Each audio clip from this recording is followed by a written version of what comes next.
Mari sebelum kita membaca dan merenungkan firman, kita berdoa terlebih dahulu. Kami bersyukur karena Engkau memberikan kami kesempatan memperingati Jumat Agung sekali lagi di siang hari ini ya Tuhan. Kami bersyukur karena kami boleh dikumpulkan di tempat ini. Kami saat ini rindu sekali lagi membaca firman. Mungkin ya Tuhan, ini adalah Jumat Agung yang kesekian kali kami bersama-sama peringati. Tapi kami rindu berita Injil yang sama. Kasih Allah yang sama. Yang telah menyentuh hati setiap kami, mungkin bertahun-tahun yang lampau. Terus kiranya menunjukkan kemilauannya, menawan hati setiap kami. Kami serahkan ya Tuhan, waktu yang ada ini ke dalam tangan. Nyata dan tunjukkanlah Kristus kepada setiap kami pada hari ini. Kami berdoa di dalam nama Tuhan kami, Tuhan Yesus Kristus. Amin. Mari kita membuka Matius pasal 27. Matius pasal 27 ayat 45 sampai ayat yang ke-50.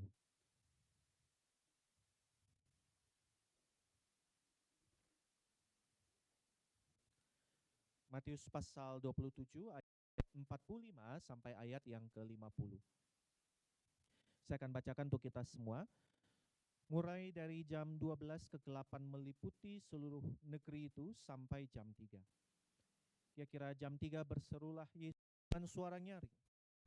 Eli, Eli, lama sabachthani. Artinya, Allahku, Allahku, mengapa engkau meninggalkan aku? Mendengar itu, beberapa orang yang berdiri di situ berkata, ia memanggil Elia. Segera seorang dari mereka datang, ia mengambil bunga karang, celupkannya ke dalam anggur asam, lalu melilitkannya pada sebatang bulu dan memberi Yesus minum. Namun orang-orang lain berkata, jangan, baiklah kita lihat, apakah Elia datang untuk menyelamatkan dia. Yesus berseru pula dengan suara nyaring, menyerahkan nyawanya. Demikianlah firman Tuhan yang tiada bersalah dan yang tidak akan pernah memimpin kita kepada kesalahan. Bapak, Ibu, Saudara, dan juga adik-adik, di dalam peringatan Jumat Agung dan Paskah tahun ini, kita bersama-sama merenungkan satu tema, From Darkness to Dawn, dari kegelapan kepada fajar pengharapan. Dan hari ini saudara, di dalam memperingati peristiwa Jumat Agung 2000 yang lampau, hari ketika Kristus disalib, kita diajak merenungkan satu tema yang sangat mencolok di dalam narasi-narasi seputar kematian Kristus. Dan tema itu adalah kegelapan, darkness. Saudara, sebagaimana yang tadi kita ikuti bersama di dalam Tenebre service, ya, di momen kita mematikan satu persatu lilin, ya, kita padamkan sampai ruangan ini gelap. Ini tujuannya untuk menolong kita, saudara, menghayati kegelapan yang Kristus lalui di dalam penghujung kehidupannya. Saudara, ketika Kristus dikhianati oleh salah satu muridnya, dia dijual dengan harga yang kelewat murah, saudara. Harga dia mengalami betul-betul gelap pengkhianatan itu. Dan murid-murid yang selama ini bersama-sama dengan dia, kemudian meninggalkan dia, melarikan diri. Semuanya itu omong. Petrus yang bilang, Tuhan, aku akan setia sampai mati, ternyata malah menyangkal Kristus. Bilang bahwa aku gak kenal dia, sampai bersumpah di hadapan Tuhan. Kristus betul-betul mengalami gelapnya penyangkalan, penolakan. Kristus ketika ditangkap, diadili secara tidak adil. Dia dipukuli, diludahi, dia mengalami gelapnya penderitaan dan juga ketidakadilan. Saudara, para pemimpin agama di hari itu, Orang Farisi, ahli Taurat yang bergelut dengan firman Tuhan dari hari ke hari, dari waktu ke waktu. Orang-orang yang seharusnya paling paling mengerti, paling cepat harusnya mengenali siapa juru selamat, siapa utusan Tuhan, ternyata justru menolak Mesias yang datang. Mengalami gelapnya, saudara, tidak dipercayai, ketidakpercayaan. Dan Pilatus, saudara, seorang yang ditunjuk untuk memberikan pengadilan. Pilatus yang jelas-jelas tahu Kristus tidak bersalah, orang ini enggak ada dosanya, saya tidak ketemu dia melanggar hukum, tetapi tetap menyerahkan Kristus untuk disalibkan. Kristus mengalami gelapnya kompromi, gelapnya ketidakadilan. Dan puncaknya, saudara, ketika Kristus tergantung di atas kayu salib, ia dihina, diejek, dipermalukan. Kalau saudara di dalam gambar yang tadi kita saksikan masih ada pakaian cawatnya, banyak ahli menggambarkan bahwa orang-orang ketika disalib itu betul-betul ditelanjangi, betul-betul tidak ada sehelai benang pun. Tujuannya memang untuk mempermalukan. Karena secara naluriah, saudara, ketika kita telanjang, kita berusaha menutupi ketelanjangan kita. Tapi ketika orang-orang itu tersalibkan, tangannya terpaku, nggak bisa, betul-betul dipermalukan serendah-rendahnya. Dan Kristus mengalami semua, saudara. Jadi betul-betul hari yang gelap. Pengkhianatan, penyangkalan, ketidakadilan, penghinaan, penyaliban. Tetapi di dalam firman Tuhan yang kita sama-sama baca, saudara, Alkitab menunjukkan kepada kita itu masih belum puncaknya. Pada hari itu dikatakan, mulai dari jam 12, kegelapan meliputi negeri itu sampai jam 3. Saudara, ini kegelapan yang tidak biasa.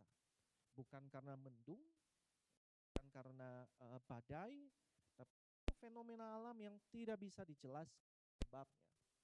Yang jelas, kegelapan di tengah siang dan seakan-akan terang ditarik dari siang hari itu di dunia. Saudara, tentu ketika penulis Alkitab Matius mencatat ini, tujuannya bukan untuk menggambarkan suasana eksternal, untuk menunjukkan ambience gitu. Tetapi tujuannya adalah memberikan sebuah pesan penting kepada setiap kita. Di dalam Alkitab, kegelapan itu adalah simbol teologis, simbolis, menyatakan sesuatu, saudara, mengenai Allah, mengenai dosa, mengenai iman. Kalau Allah digambarkan sebagai terang, dan orang yang memiliki relasi dengan Allah, itu artinya hidup di dalam terang, maka kegelapan persis kebalikannya. Kegelapan melambangkan penghakiman Allah. Seperti ketika di Mesir, Tuhan menuntun wadai Mesir, salah satu tulah yang dia kirimkan untuk menghukum orang-orang Mesir, yaitu dengan mendatangkan kegelapan. Kegelapan menjadi simbol murka Allah terhadap dosa. Kegelapan menjadi satu lambang keterpisahan manusia dari Allah. Kegelapan menunjukkan kekacauan yang ditimbulkan oleh dosa.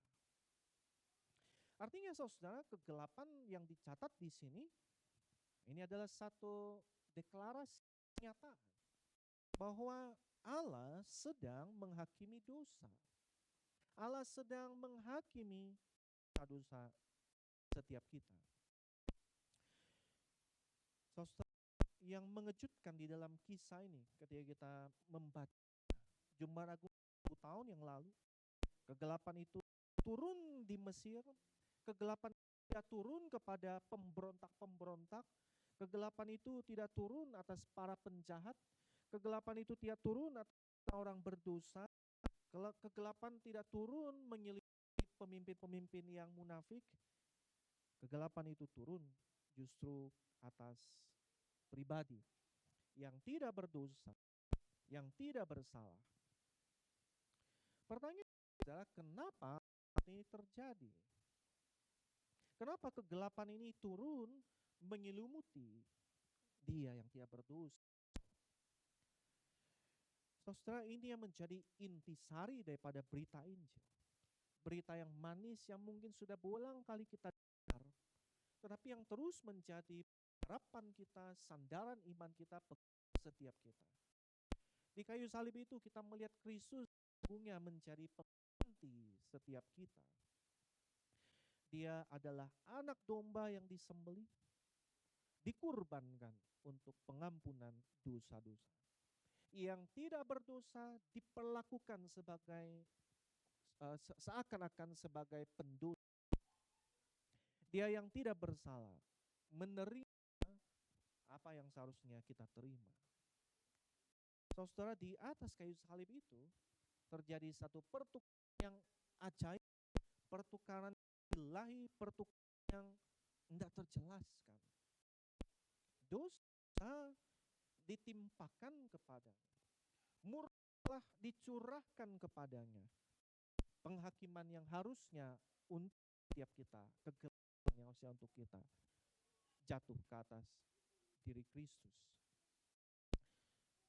Seharusnya itu turun atas, seharusnya kita yang menerima segala murka itu, tetapi disalib, dosa kita ditimpakan kepadanya, murka Allah dicurahkan atasnya, dan Kristus menyerap semua. Kristus menanggung itu semua. Kristus meneguk habis cawan murka Allah itu, saudara. Dan itu kita Injil. Itu kenapa kegelapan itu turun atas Tuhan Yesus, yaitu agar Anda dan saya, orang-orang berdosa ini yang percaya kepada Dia, boleh mengalami terang yang tidak akan pernah meninggalkan kita. Satu relasi dengan Allah. Saudara, di dalam kisah ini Yesus dicatat kira-kira jam 3 bersulah Yesus dengan nyari. Eli Eli lama sabachthani. Artinya, Allahku, Allahku, mengapa engkau meninggalkan aku? Yang Kristus lakukan di sini, dia sedang mengutip Mazmur pasal 22. Bapak Ibu, saudara juga adik-adik, nanti di rumah bisa baca Mazmur 22.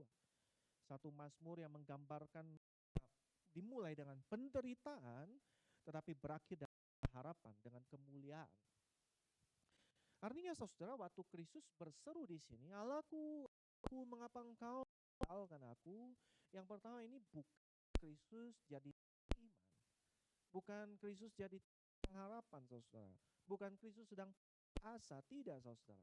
Kristus sedang menaikkan doa berdasarkan kitab suci. Dia menunjukkan bahwa dia sedang menenapi suci. Dan pada saat yang sama ketika dia menyerukan itu, dia sedang menunjuk pengalaman yang real. Kristus sungguh mengalami pengalaman ditinggalkan itu. Tetapi saudara, kita perlu memahami hal ini dengan benar. Karena kalau tidak, kita menyimpang. Ketika Kristus mengatakan, Allahku, Allahku, mengapa meninggalkan aku? Ini bukan berarti Bapa berhenti mengasihi. Ini bukan berarti itu jadi ada perpecahan, saudara. Ini bukan berarti Yesus kehilangan keilahiannya. Ya, dia berhenti canda, saudara. Ya, Bapa tetap mengasihi anak, anak satu dengan Bapa. Tetapi di atas kayu salib itu, Kristus betul-betul sedang menjadi penanggung dosa. Dan sebagai penanggung dosa, dia mengalami apa yang Alkitab katakan, yaitu dia mengalami kutuk dan juga penghakiman itu. Saudara, ada seorang hakim ya di dalam pengadilan, atau yang ketangkep itu ada anak dia. Ini kita bilang pengadilan yang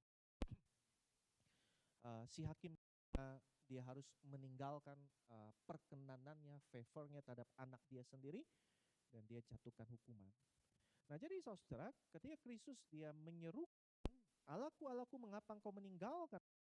Ini yang disebut sebagai pengalaman ditinggalkan secara yudisial itu, secara legal. Bahwa dia bukan terpisah di dalam hal esensi, tapi dia lagi menerima atau menikmati perkenanan Bapa di dalam momen itu. Ya, ketika Bapa mencurahkan segala penghukuman atas dosa itu. Menanggung segala kutuk, penghakiman, penghukuman terhadap dosa. Ya, diperlakukan sebagai yang bersalah, sebagai pendosa, padahal dia tidak berdosa, dia tidak bersalah. Dia menggantikan setiap kita. Nah, itu pengalaman ditinggalkan, saudara.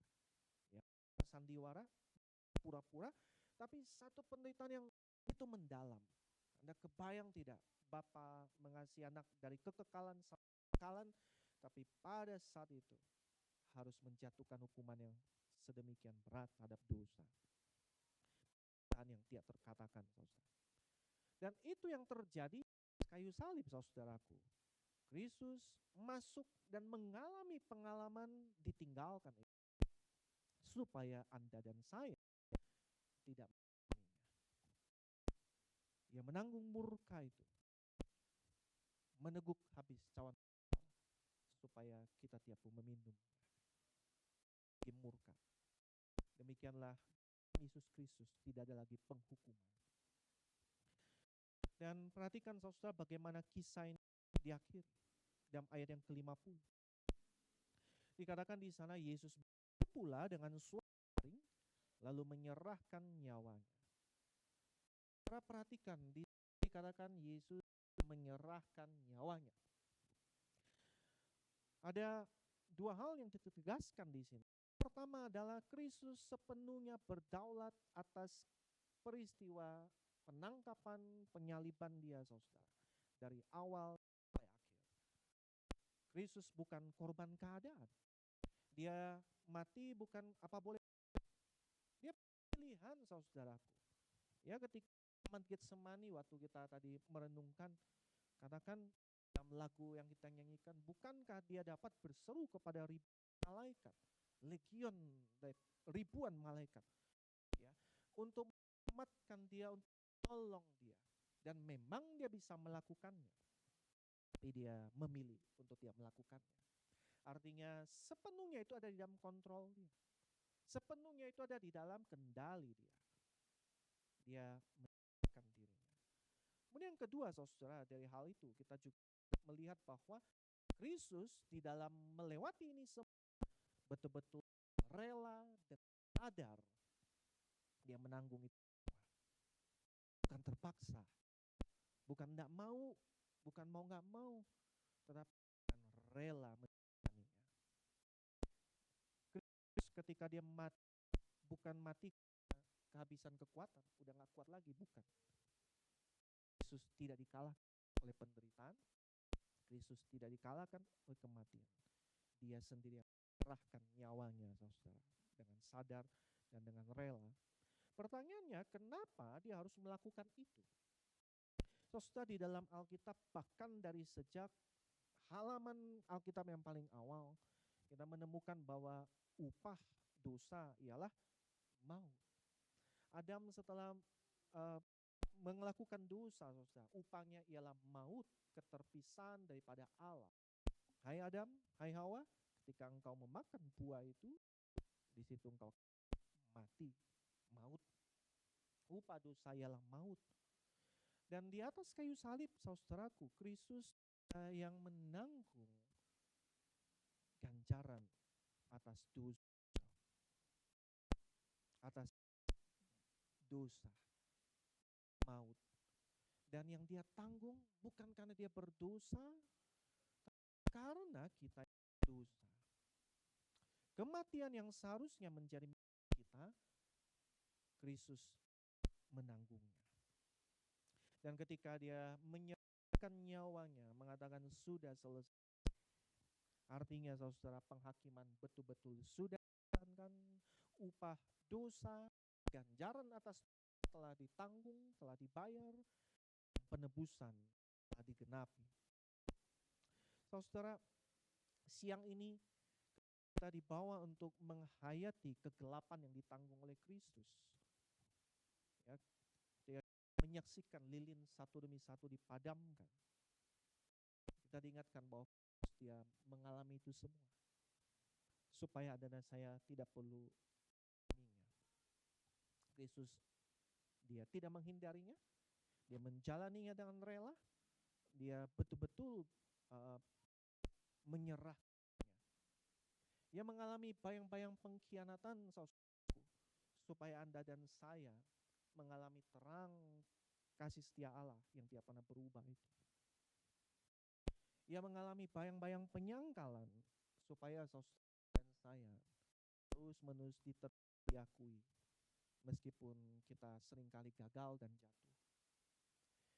Kristus mengalami bayang-bayang penderitaan, ketidakadilan, supaya dan saya saudara waktu mengalami penderitaan, waktu kita sering merasa ini hukuman, ini Tuhan sudah tinggalin saya.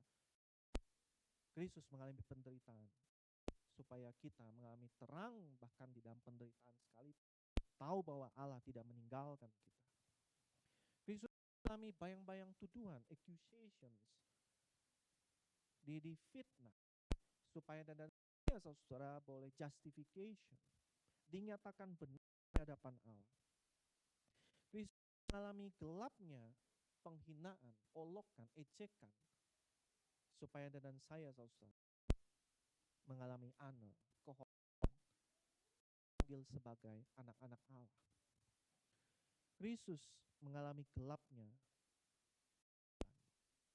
supaya Anda dan saya mengalami fajar keselamatan. Kristus mengalami bayang-bayang kematian supaya kita semua saudara menerima hidup yang kekal. Dan pada hari ini saudara, di dalam momen Jumat, ketika kita mendengar berita yang mungkin sudah berulang kali kita dengar, saudara, apa yang menjadi pesan firman Tuhan bagi setiap kita? Bagaimana kita menerimanya? Bagaimana kita meresponinya? Saudara, adakah selama ini kita sebenarnya belum sungguh-sungguh mengenal Kristus dan percaya kepada Dia, mempercayakan diri kita kepada Dia? Kita masih terus hidup di dalam kubangan dosa, di dalam gelapnya kejahatan dan dosa kita. Saudara, pada hari ini, di dalam momen agung ini, mari kita datang kepada salib itu dan berkata bahwa Tuhan, aku orang berdosa, aku butuh Engkau sebagai juru selamatku. Karena Engkau telah mati untuk saya dan berikan saya Tuhan satu kemampuan untuk hidup di dalam terang-Mu, berjalan terus di dalam pimpinan. Saudara, bisa jadi di antara setiap kita ada yang sudah terima Kristus. Dan ini berita yang telah kesekian kali kita dengar. Biarlah saudara pada saat ini juga waktu kita mendengar, kita dipandu untuk memandang Pak Kristus lagi dan lagi. Kita yang mungkin jatuh bangun di dalam kita melawan dosa, kebiasaan-kebiasaan kita, cara pikir, pola hidup, apapun itu buat kita itu kayaknya aduh Tuhan jauh ya dari saya. Tapi biarlah saudara hari ini sekali lagi kita Pak Kristus, memandang kepada Dia tersalib bagi setiap kita, dan kita menemukan fajar pengharapan, tahu kegelapan kita telah ditanggung oleh Dia, dan ada terang yang diberikan bagi setiap kita, dan kita boleh terus hidup di dalam itu. Saudara, saya berikan kesempatan bagi kita untuk berdoa secara pribadi. Mari kita berdoa secara pribadi sebagai respon kita terhadap firman Tuhan yang kita baca, dengarkan, dan renungkan.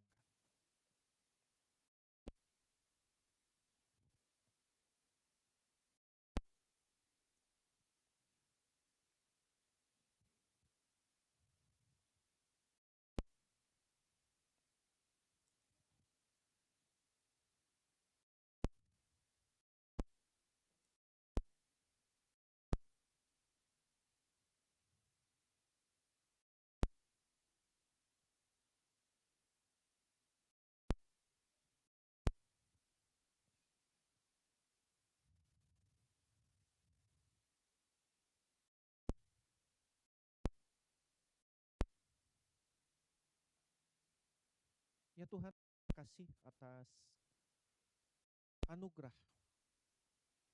yang Kau telah berikan bagi setiap kami. Terima kasih untuk keselamatan yang Kau sediakan kami. Terima kasih untuk segala pengorbanan yang Kau kerjakan dan lakukan bagi setiap kami. Dan saat ini kami berdoa ya Tuhan, biar kiranya Engkau yang menuntun langkah dalam kehidupan. Kiranya kami yang telah menerima Engkau, percaya Engkau, amazing grace itu, anugerah yang luar biasa itu yang sekarang. Kiranya Engkau memampukan juga menapaki kehidupan di dalam perlombaan iman ini. Dan biar kami melakukannya, menanggalkan segala beban dosa itu dengan sambil memandang kepada Engkau Tuhan yang telah disalibkan bagi setiap kami. Terima kasih ya Tuhan. Kami berdoa demi Tuhan kami, Tuhan Yesus. Amin. Bapak Ibu Saudara